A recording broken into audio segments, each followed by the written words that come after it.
Good morning, John Q. This is the United States of Amnesia, broadcasting today, as every day, from somewhere between memory and forgetfulness. Today's headline: I'll cry if I want to. A right I've exercised with abandon since the moment of my birth, June 13th, 1942, and one I've called upon from time to time over the ensuing years with varying degrees of enthusiasm and success. But truth be told, at 84 years, I'm pretty much cried out. So instead, I've turned my attention to remembering, which can be a dangerous thing at my age, because if we go back a little while, say 63 years or so, to when I was 21, and somebody asked me where I saw myself in 5 years, I actually had an answer. In fact, on my 21st birthday, I knew exactly where I was, on an aircraft carrier, tossing my cookies into the Pacific Ocean. Not exactly the glamorous life I'd imagined for myself, but there I was. 5 years still seemed like forever. I was hoping for captain's bars, at least. Maybe an oak leaf cluster of things broke my way. A little flight pay, a little combat pay. $10,000 a year sounded like serious money. Back then, forever was very far away. Now at 84, when somebody asks me where I see myself in 5 years, my answer has become considerably simpler. Hopefully not 6 feet under. That's the funny thing about age. It lengthens the view, but shortens the horizon. You stop looking 5 years ahead and start looking 80 years back. And on a clear day, you discover something remarkable. You can see further than tomorrow. Which brings me to the president's birthday, June 14th. And birthday he will celebrate with a cage fight on the White House lawn. The people's house. Not his house, our house. Now, I've been wrong before many times, according to all of my wives, former and present. But it does strike me as something Nero might have dreamed up if he had cable television, social media, merchandising department, and his own Bitcoin to sell. And that's what got me thinking. Not about one man, not about one president, but about all of us. Because somewhere along the way, America has stopped admiring builders and started admiring accumulators. More money, more fame, more followers, more attention, more. Always more. The billionaires want another billion. Our first trillionaire wants another trillion.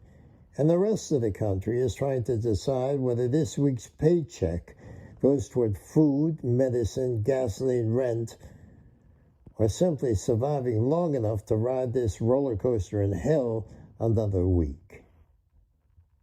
And on a clear day, you can see farther than the absurdity of tomorrow, farther than the spectacle, farther than the circus, farther than the endless grifting, not merely by one man and his family, but of an entire billionaire class steeped in narcissism, celebrity, and the endless accumulation of wealth.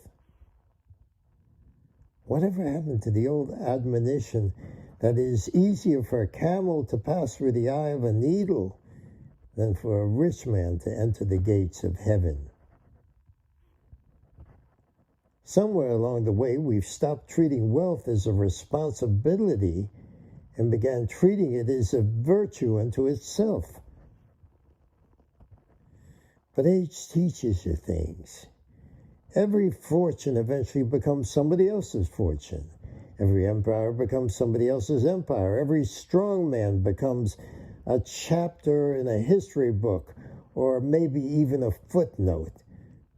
Every statue can be torn down. Every name on the wall can be erased.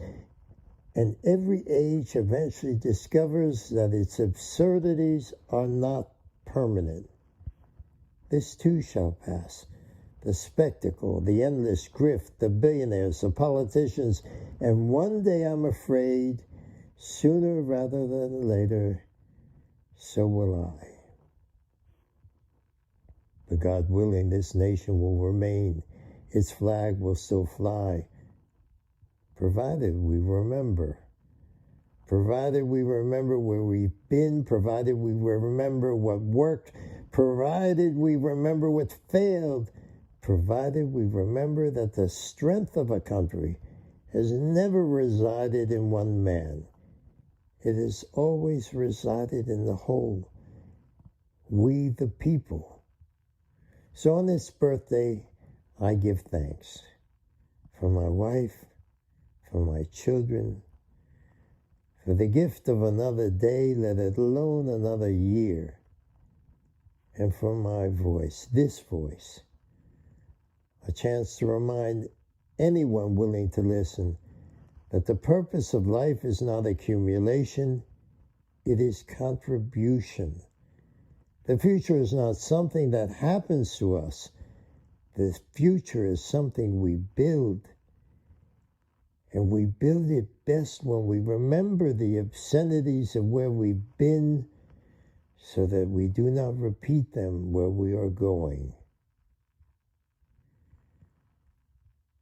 A word to the wise. Truth is virtue, amnesia a sin. Remember.